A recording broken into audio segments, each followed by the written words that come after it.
Kazuma Okamoto, 4 years, $60 million with the Toronto Blue Jays. No opt-outs. We're going to talk about it. Big shout out to all the new members. You're going to get your shout out. I just don't have the graphic right now, so I can't put it on screen. Subscribe to the channel on the Windup. A lot of people coming over for Draft Neck Mark as well. Subscribe, Windup. More baseball content over here. Of course, we got to talk about this, though. James, new location again. Kazuma Okamoto, what are you thinking? Shout out Sacramento, light the beam. This is a great deal for the Blue Jays. We've loved Okamoto on this channel this offseason. I've loved him a lot on my own channel as well. This is, I think, an underrated bat who's coming in as a prestigious player from the NPB, one of the most decorated players over the last 5 years there. And there's a great fit for a team like the Blue Jays. Like, I feel much more confident with this contract going to the Blue Jays, knowing that if Okamoto does have a flaw, it might be potential top-end power bat speed.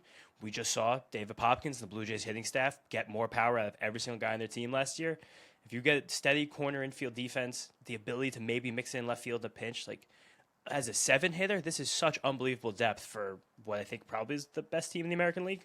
Yeah, I think this move makes them even better. And to talk about Okamoto as well, shout out to Yaku Cosmopolitan, who put out kind of his savant percentiles according to the MPB. You mentioned that we're not sure what the power is just yet based on the player that he was, but something that fits so well with the Blue Jays is being able to bump up that bat speed for a guy who made an unbelievable amount of contact. So it's kind of something that we talked about with the Red Sox with their prospect development, where they're looking for these guys with great bat-to-ball skills, hoping they can get more power out of them by making simple adjustments to their bat speed. And I think that's exactly the Blue Jays' play here with Okamoto. This might be the perfect fit for him. Oh, absolutely. And I think it does feel a little bit weird because he doesn't have the most obvious place to start on the Blue Jays team right now, because we know Vladimir Guerrero Jr. is locked into first base. There's going to be some kind of DH situation between probably still Anthony Santander and George Springer. Third base seemed like it was Addison Barger, but I think now Okamoto gets a lot of time there, and perhaps with left field still a bit uncertain in Toronto, we don't know what's going to happen with Kyle Tucker or Bo Bichette. It seems like they are at least confident enough in Okamoto to be able to be passable there to, again, give him this deal to be like, be our 500 plate appearance utility man. Like, you're a utility man, but you're going to be an everyday player. That's an awesome role for a team that already had this much firepower offensively. Yeah, and I don't think this takes them out of Bichette or Tucker neither. by any means. I don't think they get both now, but I think that this is still in play to get either one of them, because you can get Bo Bichette and you put him at second base. I know that Ernie Clement's there, but maybe Clement then goes to third, Okamoto to left field or right field, Barger, you move guys around. The Blue Jays have a ton of flexibility still, and if they go get Kyle Tucker, I mean, again, you have Okamoto at third base and you got one of the premier bats in baseball. Like this, I saw a lot of Yankee fans thinking that this takes the Blue Jays out of it. I saw people trying to pretend like this makes the Blue Jays not spenders for Bichette or Tucker. I couldn't disagree more. I think they're very, very active in both of those guys. And if anything, depth is so important. This is something that we've talked about. And if you look at a lot of the teams that had underwhelming seasons last year, you can pinpoint depth being one of the major reasons why. Blue Jays had great depth, and they were one of the most consistent teams all year long once Vlad Guerrero Jr. got his extension. Yeah, and this contract's also one that's telling us that he's a good player, but they don't see him as a great player. They don't see him as a guy that has to play every day. They see a guy that'll probably play every day. It's not that dissimilar from the Tommy Edman 5 for 74. I mean, Ryan O'Hearn just got 2 for 30. Like, again, the AAVs there are very similar to guys. Last year, Jurickson Profar, slightly different situation, 3 for 42. Like, this is a deal of a guy who's going to play, but not a guy that we're super relying on. And it probably also does feel weird that a guy like Ernie Clement, like you said, after what we saw him do in the playoffs, he could easily go into opening day without a starting job. But I also think that's fine, considering how he probably projects, what his skill set probably is. It's okay. There's also a world, too. We haven't even said it. Ernie Clement could just be the shortstop, and Andres Jimenez is the guy without a job. Let's be honest. Too. He can't hit. He's never going to hit again, it seems like. So while his glove is still fantastic and you want his glove in the field, and that works for the Blue Jays, both of them gloves are great. Ernie Clement is the better player over Andres Jimenez. Maybe that's just it. Maybe Jimenez is the guy who just kind of becomes the odd man out, more of that. I know IKF is still there, but more of the IKF role. This also puts a lot of pressure on Addison Barger because he was expected probably to be something like this third base left field role. And again, he's a lefty, Okamoto's a righting. So there still is a chance that Okamoto doesn't hit enough maybe to warrant the everyday playing time, like we keep saying. I do want to talk more about Okamoto in a little bit, but there's just a lot of ways they can turn. Like, Addison Barger can even be a great trade chip now. Like, Addison Barger is kind of a premier trade chip if you want to make another big move for a starting pitcher or a different corner outfielder. Like, there's a lot of flexibility in this Blue Jays team, and it's cool that they've built this roster in a way to afford themselves that. Especially, we talk a bit about how their depth in the upper minors, position player-wise, isn't really fruitful anyway. So you do have to spend a little bit more money plugging these positions on the infield, guys that can play the outfield, just so they're on your 40-man and ready to go. And now they've done a good job of that. No, I absolutely love this move of Okamoto to the Blue Jays. Like you said on this channel, we've been talking about it. We wanted him on the Mets. The Mets just never seemingly felt interested, which is fine. A lot of teams didn't seem interested, but we think Okamoto is going to be a pretty good player. I don't know if he's going to have the high ceiling, but we think the floor is a pretty decent major league player who can give you a bunch of versatility at positions. Yeah, just to give you guys a sense of what Okamoto's done during his career in Japan, 250 home runs, 274, 355, 501, triple slash. That's 8 years in the NPB. 6 straight seasons of 30 home runs to start his career. Then the last few years we've had the dead ball in Japan. He also, Okamoto was injured last year. Career high 41 homers. Over the last 5 seasons, second most homers only behind Murakami. 5th highest OPS. The guys ahead of him were Seiya Suzuki, Masataka Yoshida, and Murakami.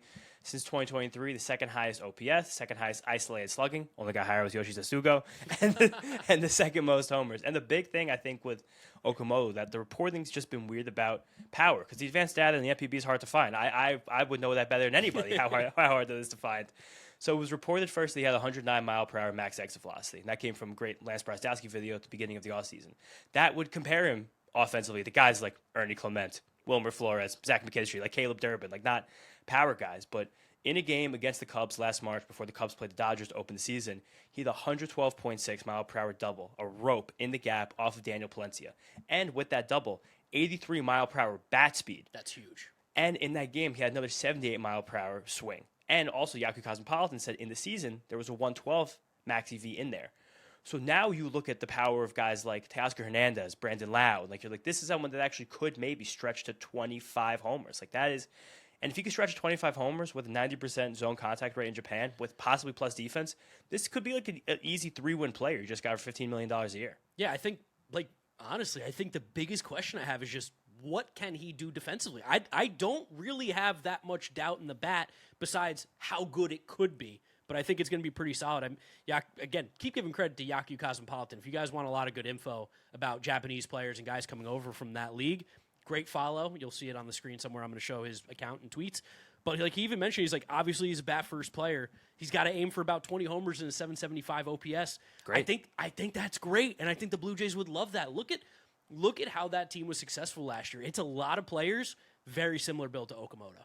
Yeah, heavy contact. If they think they can coax more power out of an already great contact profile. I'm curious about Okamoto. I know this was in the Eric Loganhagen Fangraphs write-up. Worried about the just nasty sliders in the big leagues. Sure.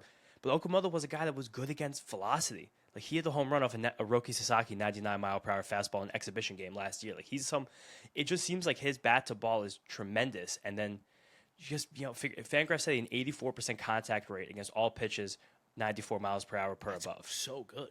And he has a pull. He's a swing that he pulls the ball. It's like they must have a lot of confidence in the defense. I kind of trust the coaching there. It's cool that when you see a team have a run like the Blue Jays just had, how much faith is then built into the next offseason between the market and guys like us. Like I just trust they're going to do something good with this move now. Yeah, and again, at the plate, him and Pop, it feels like there could be a scary little marriage right there between Okamoto's contact and Popkins getting more out of guys with the bat speed.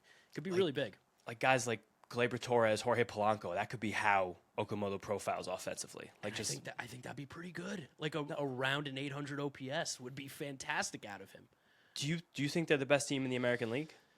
I think getting this, yeah. I really like this. Their floor just got so much higher, in my opinion. And I know this is a weird conversation, too, because like we had Murakami, but he's got the variety of outcomes for him is crazy, where I feel like we can zero in more on Okamoto of where we think relatively he can be. Mm-hmm. And for the Blue Jays, I don't think that they ever had a problem with what their offense was going to be. I think that's still the part where everybody in baseball is like, I feel like their offense can be pretty good. It's on the pitching side, but I do love the flexibility of this roster, the ability to almost everybody can play multiple positions. That's really cool. That's something that a lot of teams can't do. I think that's something we're going to see modern baseball look for in players now. Guys who could play first, second, third, left, center, shortstop, whatever it may be. And Okamoto seems like a guy who can play 3 positions right now. And now maybe you move Barger. Maybe you move some of these other guys to go help out the pitching or the bullpen. Someone, I think from Fangraphs, wrote a piece about that years ago. Was it Craig Edwards before he left? I'm not positive. It was about like adding a bit of projected war onto players who you knew were more versatile, just because of how valuable. We talk about this for the Mets all the time. And Mets up like. We know that money is less important for a lot of teams. The Blue Jays are one of those teams, but roster spots are finite. You can't create more roster spots. So you need the guys who are a very short four-man bench that we have in modern baseball now to be able to do a lot of things. And this move, as it's situated right now, it just pushes a guy like Nathan Lucas to the bench. That's having a guy like him as your go-to pinch hitter, fourth outfielder, and he still has an option. David Schneider, again, on the bench as a lefty masher, still has an option. Addison Barger, I don't expect it to be used, but he's a guy who could be a strong side platoon guy. He still has an option like this. There's still a lot of room for this team to get better, and as they're currently constructed, they're very good. Yeah, what's funny, again, we mentioned that they could still go get Bo Bichette and Kyle Tucker, and even if they don't, I still think they arguably have the best offense in the American League. Like if they go, like let's pretend they go get Bo Bichette, and then you push Ernie Clement now to a bench role, or he competes with Andres Jimenez for the shortstop role, and Bo Bichette probably plays second, or maybe if Bo goes back, he gets another shot at short. Whatever. Those are basically a three-man rotation for two infield spots. And Bo's guaranteed one of them. Yes, and then you just send either Schneider or Nathan Lucas down to start the year. And it sucks for them. They'll have to rot AAA, but then you automatically have another Major League caliber baseball player ready to go the second the first injury happens, because you know it's going to happen. Yeah, as I was going to say, the dark truth is that there will be an injury. So at some point, the team that looked like there's too many good guys, they're going to fill a spot. I love this move by the Blue Jays. I think this was an absolute home run of a move. Perfect fit. Okamoto, I think, has got to be happy 2-4 for 60. It's more money than Murakami got. I know it's more years, but that is more money than Murakami and Imai got.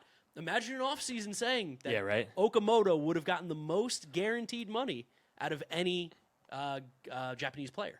Yeah, that is the operative word there, guaranteed. Because Imai has a good chance to get $63 million, and we missed it because we recorded quickly after Imai the other day. Imai can opt out after 1 year, so this is a deal where he's like, all right, I have to prove myself. I want $100 million. I'll still be 28 years old. I get a chance to do it. And a very special shout out to the king of the offseason so far, Will Salmon of The Athletic. Unbelievable. He was the only person that connected Okamoto to the Blue Jays, and it happened yesterday on January 2nd. In it, he talked about Imai's market as well being softer than everybody had considered going into it. He's been so on the money. Definitely keep a close eye on anything that Will Salmon says the rest of this offseason, because he is as plugged in as anybody in the game right now. We got any other thing to talk about here, James? Or that's a good little chunk on Okamoto? I think a little chunk on Okamoto. Also, shout out Lance Brazdowski, friend of the channel. He did a video about these three players coming over at the beginning of the offseason, and his big takeaway was like, I don't think the league's going to love any of these three guys. And that's exactly what wound up happening, which is, again, Lance to be first to make that video and to have that take two months before these contracts were signed. It's a great analyst. Lance is the dog. We love Lance. Hopefully we get him over here on the Windup at some point. Talk a little ball with you guys. Make sure you are subscribed to the Windup. Again, if you're coming over from the Draftnik Mark channel, we did a collab post. Subscribe to the Windup. More baseball content over here. You can follow James on social media at James Shiano. And I'm Draftnik Mark. Thank you guys for watching. We will catch you all on the next one. We'll see you then. Peace out. Peace out, guys.